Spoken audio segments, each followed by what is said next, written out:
ngi noonu mbokk yi dimanche 31 octobre Fallou Ndiaye ak waa Ndiaye production ñoo ñu woo ca arène nationale ba daal di boole ñaari xale yu ñu gën a ràññee ci seen génération grand combat bi war a dox ci diggante Tapha Mbeur doomi Parcelles ak Ada Fass gone Fass Médina Gueule Tapée drapeau jeu technique Mor Kankang booy yëmbal du xam ngeen leen bu ñu bëree mu neex bu ñu xeexee mu neex waaye ay bu ñu feccee ñu daal di jële ji Hercule boole ko ak armée bu ngéwél cey boobu combat waaye nag mbokk yi bu leen fàtte ni lamb ji nekkatul stadium Iba Mar Diop waaye arène nationale et que en direct lay doon pay-per-view en exclusivité sur senaffiche.com daw leen gaaw jënd seen ay code ndax 1000 francs rek la kon dugg leen gaaw ci senaffiche.com ngeen daal di cliquer événement Tapha Mbeur ak Ada Fass nga bës acheter un code bu fekkee da ngaa bëgg a jënd ak sa Orange Money wala sa Wave wala bu fekkee da ngaa bëgg a fay ak sa carte bancaire da ngay bës connexion par mail kon nag mbokk yi bés baa ngi noonu dimanche 31 octobre ca arène nationale Tapha Mbeur Ada Fass combat des espoirs ak Fallou Ndiaye toj nga fi.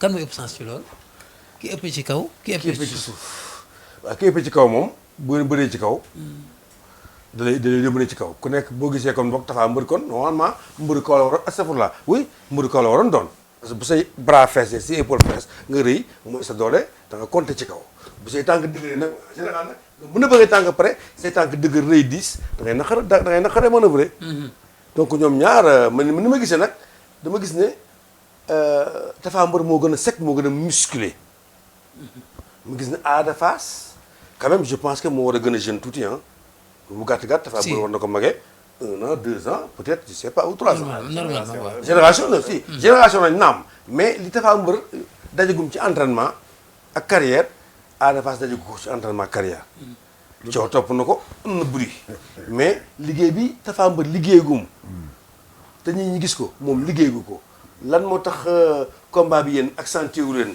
seen bopp waa Fass Benno ci xool morphologie wu adversaire bi di Tapha Mbeur ngeen jéem a travailler à cette façon. ça va sama xel day dem ci sa diggante maam Njambaan. kon nar bopp la lool ba nga koy dóor bot. nar naa metti kon dimanche. kenn xalaatul woon ne bot bii dana egsi. dañ la ko jàngaloon ba ngay xale. ku la ko jàngaloon. ok kan moo la jàngaloon. Fass dafa yaatu rek dafa yàgg jàngale kay dañoo bëri ñi jàngal dañoo bëri dañuy gis sama yi bëri rek. lamb jooju. lamb ji suba. gannaaw suba. nañu xippi xool. si que le meilleur gagne. loolu leer na père nag léegi yow nga ñëw nga jàngatal ma ñaari mbëri ku ci nekk lan mooy say sens ci technique bëri pur. voilà donc fu ma njëkk a fixé débat bi rek mooy ñaari mbëri suba. ci dimanche. ci arène nationale. waaw képp ku ci audace. képp sañ-sañ sa morom. mën nga gagner victoire. am na nag ñorte bu ci war a am nag ñor. bu ñu dee wax intelligence ñaari mbër yi nag kan moo gën a ñor kan moo expérience da nga daal di indi. Tapha Mbeur. kan moo gën a dooj yëpp da nga ko indi. kee mbër mu seen niveau ñoom ñaar booy xool da ngay gis ne effort bi ci ëpp. pour man Ada Fass boo ko def. ci biir bëri. parce que dama ragal ne bu toogee xaar adversaire am mu manœuvrer ko. ay chance am mën na néew. te loolu daf làmb daf ñu ko woon fan yi ba tàyyi. dëgg la. xam nga tey jii nag quand même ku teg Ada Fass. teg Tapha Mbeur di nga ne quand même lu mu gàtt gàtt di nga ne Tapha Mbeur mooy favori ci nangam bu ndaw lu mu tuuti tuuti donte ñoo yem carrière. moom nga jox xëy na moo ko ëpp ko ay combat wala déet ko gën a ëpp ay combat yoo bari. est-ce que tolloowuñ combat ñoo tolloo nga tolloo ay combat tolloo taay tolloo gabar yi ñu ne kan moo ëpp expérience ku njëkk a bëre normalement. Tapha Mbeur normalement waaw moo ëpp expérience tuuti. ci bëre donc am na avantage yu ñorte tuuti ci moom. logiquement boo leen xoolee xool ni ñuy waxee xool ni ñuy antenne xool seen i combat dafa am benn ñorte boo xamante ne dafa feeñ tuuti ci waane ak dooj nag. ca Tapha Mbeur ñoo ci Ada Fass gis ne déjà jëmm ji rek nature bi rek mbër la. gox ba mu juddoo mbër la. mu ngi may mën a fàttali bugguma nag wax tuuti ndax damaa dëkk Fass. waaw ñu xaw maa féetali mais wax rek loolu dara déedéet analyse bi moom day den partage. parce que dañ nekk suñu ñaari doom ba pare. ñu am ci ñoom yaakaar. kenn ci ñun nag bokk la ñu écrit. bokk ñu écrit muy que léegi kii mën nañ bokk Fass ki nekk Fass benn ñu nekk sur Fass. kenn nekk fee bu ñu dee waxtaan dañuy xool xëy li ñu bëree. xool combat yi ñu perte. xool combat yi ñu gagné. ñu def analyse bi teg ko ku ne jox la sa ay chance. ku ci ne am nga sa chance daan sa moom déjà lañ commencé mais Ada Fass effort bi ci ëpp pour daan moom moo ko war a gën a def. ndax ragal naa ne bu ñu dikkee ci làmb ji adversaire bi ñu ko xaw a déglu may ko jaay ko ñorte pour juumloo ko daan ko moom tam dina indi xalaru mbëru xale mbër bu bari mbooloo mbër bu buggi xeex ba pare ñoom ñaar bu leen fàtte ne ku ci nekk tànk ndajoor ngay jiital loolu laa gis ci combat yi xaw ma nag wet yi ñuy bëree waaye li ma gis ñuy dootoo ñoom ñaar ku ne pied droit ngay jiital kon boobu da ngay gis na kon ñaari mbër yi mën nañ bëri combat bu difficile combat bu métti ci ay kurpañ combat bu métti ci ay jàppante rikki li ma leen di ñaan moom mooy nañu néewal seen i takkaay mbër mu jëpp takkaay bu ñu nanga moo sa takkaay di nga am jafe-jafe mu buñ jeex donc nañ buñ limité woon takkaay yi rek ñëw ni ñun ñaar dañu bëgg a defal Sénégal spectacle won leen ne neen muy Balla Gaye muy Bombardier muy diw muy Modou Lo la ñu fa ñu ne la leen bëgg a fekk te bisi tey moo ñu koy may kon Sénégal dina gis combat bu rëy te neex man dama sentir combat bi quand même ci sama biir te ñoom ñaar ay bëri bokk style lañu ci nañuy dëkkantee ci nañuy waxee ci nañuy bëree te ñu ci nañu ambiancé ñaari mbër yi nag dañ koy delluwaat ne Tapha Mbeur moo ëpp toute expérience ci li ma gis samay bëtu technicien wala samay bëtu ancien mbër lan la Ada Fass ëppale ki nga xamante ne moom mooy Tapha Mbeur mooy moo ko ëpp tuuti xadaru mbër te xadaru mbër dafa am importance te Ada Fass gis nañu aussi ku bëgg di dóor direct ci droit la accompagné de gauche à gauche da ci am ay défaut ay basi parce que ay débiliteurs la ñoo xamante ne ak guñ fu ñu war a moytuloo yenn yi bu ñuy dóor bi mën naa bañ a baax mais day baax te ñoom bu ñu leen bàyyee ñu bëre comme ni nga ko waxaatee rek mooy duñu réfléchir dañuy dem rek moo tax seen combat di neex boo amee talent mën a bëre ñoom ñaar dañ bokk talent bokk mën a bëre kon bu ñu leen bàyyee ñu bëre rek ay jënd lañu fa gis càllmer lañu fa gis xaw ma nag yenn combat ki topp yu ndaw 9 combat ya mais grand combat bu moom mérité nañu vraiment remplir le grand stade arène nationale loolu daal laa mën a expliquer ko moom ci ñaari xëy te leen wax na leen nag bu leen ñëw ci làmb ji ak ñëwu damay bëri combat bi gën a maximal déedéet certainement combat la boo xamante ne ku ci nekk war nga ko jàll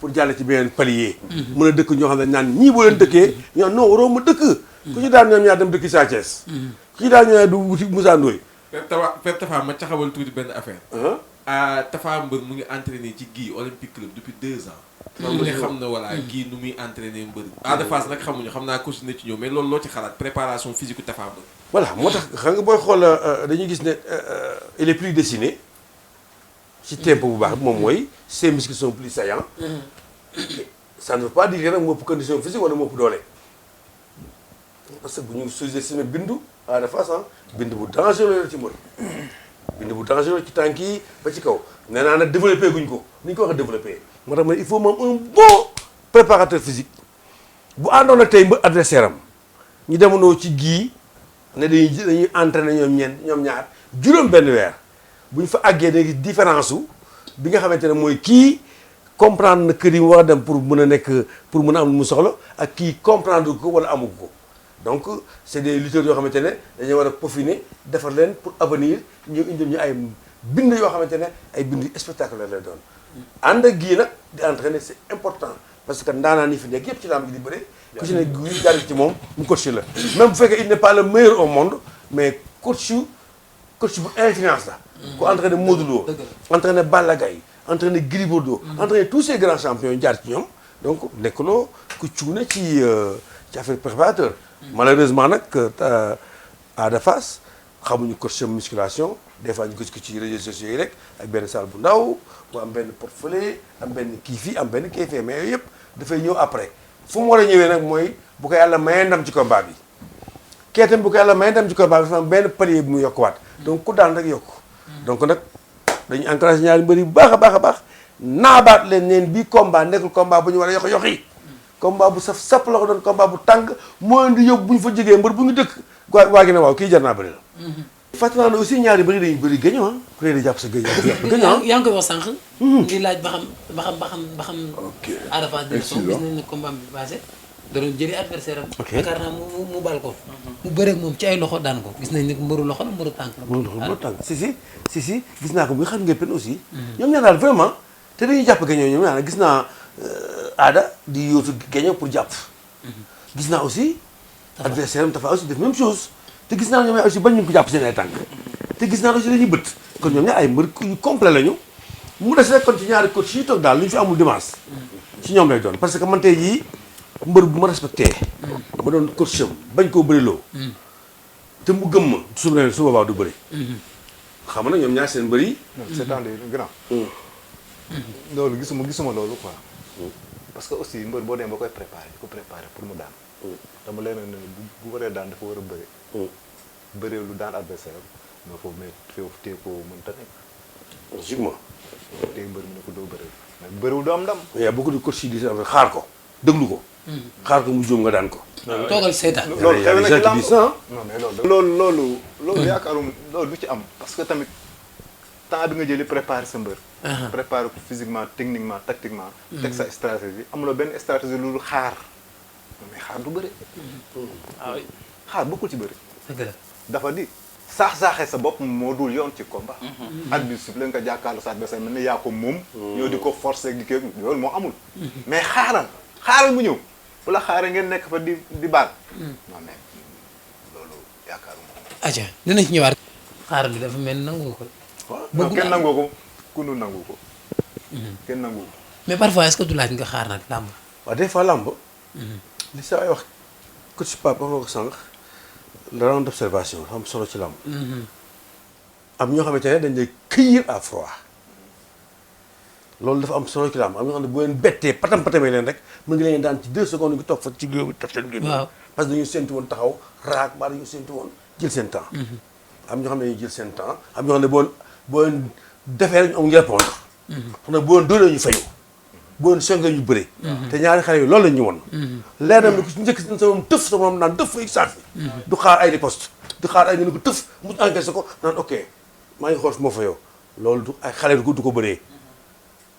leer na ma ne bu Ada Fass ne tëf Tapha dina ko tëf delloo bu Tapha ne tëf Ada dina ko tëf delloo su boobaa nag dañ daw nag katam jàppante nag bëggoon naa nag ñu bëree sans jàppante gañoo parce que dama ragal ne bu ñu sëqantee gañoo combat bu dina jël temps waaye bëgg naa combat bu jël temps tamit parce que ñaari xale yi bëgguma seen combat ñu ñamal ñu ko rek ci ay patam tel groupe mu tas ku ne dem si yoon bëgg naa ñu daj ay coono xam ne bii combat ñu bëre buñ ko sax tuddee ñoom grand combat xam lu ñu koy tuddee combat de déclassement pour dem ci ñeneen ñi ci kaw bii combat de déclassement dëgg la pour ñoom ñaar ku ci am ndam avec la manière promoteur dana la xëccoo CNG dana la xëccoo seen morom mag yi di xamante ne ñoo la jiitu ci làmb nga toog sa kër di nelaw di séntu bëree ndaw ñu bëree ñoom dañ leen kii daal foog mu freiné ko loolu mooy chance u mbër yi nga xamante ne ñoo toll ci jamono yi ci diggante Ada Fass ak Tapha Mbeur fi ñu toll noonu ku ci am ndam rek dégg gis sa benn grand bu ñëw ne jox leen ma ko da leen di bett sax su boobaa dëgg la su boobaa nañ jël te xam ne seen làmb ubbeeku na mais Moussa xam nga taal bi ah. amiin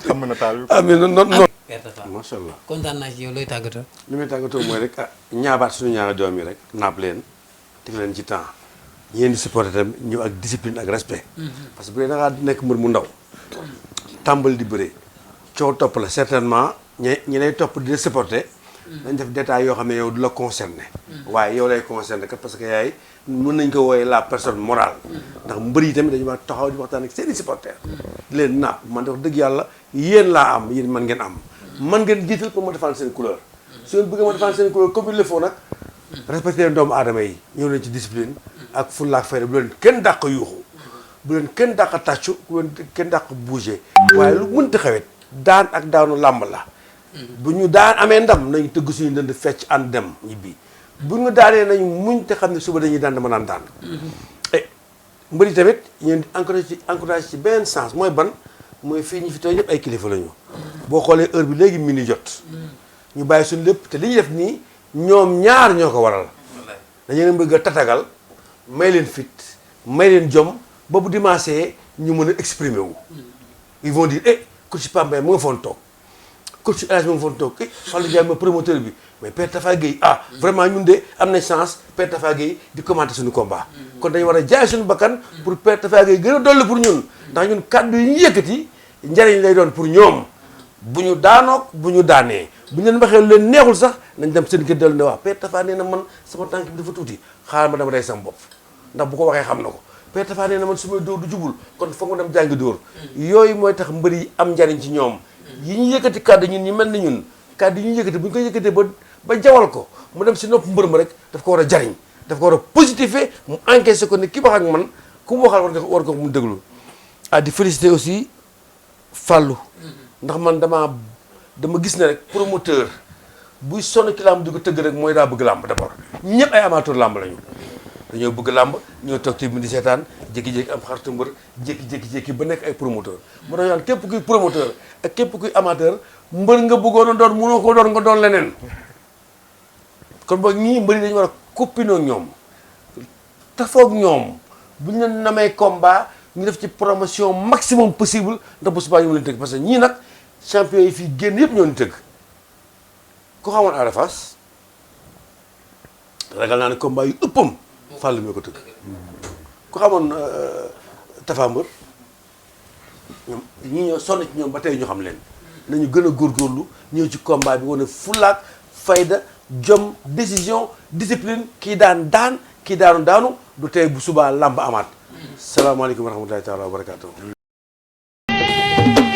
bés baa ngi noonu mbokk yi dimanche 31 octobre Fallou Ndiaye ak waa Ndiaye production ñoo ñu woo ca arène nationale ba daal di boole ñaari xale yu ñu gën a ràññee ci seen génération grand combat bi war a dox ci diggante Tapha Mbeur doomi Parcelles ak Ada Fass gone Fass Médina Gueule Tapée drapeau jeu technique Mor Kankang booy yëmbal du xam ngeen leen bu ñu bëree mu neex bu ñu xeexee mu neex waaye ay bu ñu feccee ñu daal di jële ji Hercule boole ko ak armée bu ngéwél cey boobu combat waaye nag mbokk yi bu leen fàtte ni lamb ji nekkatul stadium Iba Mar Diop waaye arène nationale et que en direct lay doon pay-per-view en exclusivité sur senaffiche.com daw leen gaaw jënd seen ay code ndax 1000 francs rek la kon dugg leen gaaw ci senaffiche.com ngeen daal di cliquer événement Tapha Mbeur ak Ada Fass nga bës acheter un code bu fekkee da ngaa bëgg a jënd ak sa Orange Money wala sa Wave wala bu fekkee da ngaa bëgg a fay ak sa carte bancaire da ngay bës connexion par mail kon nag mbokk yi bés baa ngi noonu dimanche 31 octobre ca arène nationale Tapha Mbeur Ada Fass combat des espoirs ak Fallou Ndiaye toj nga fi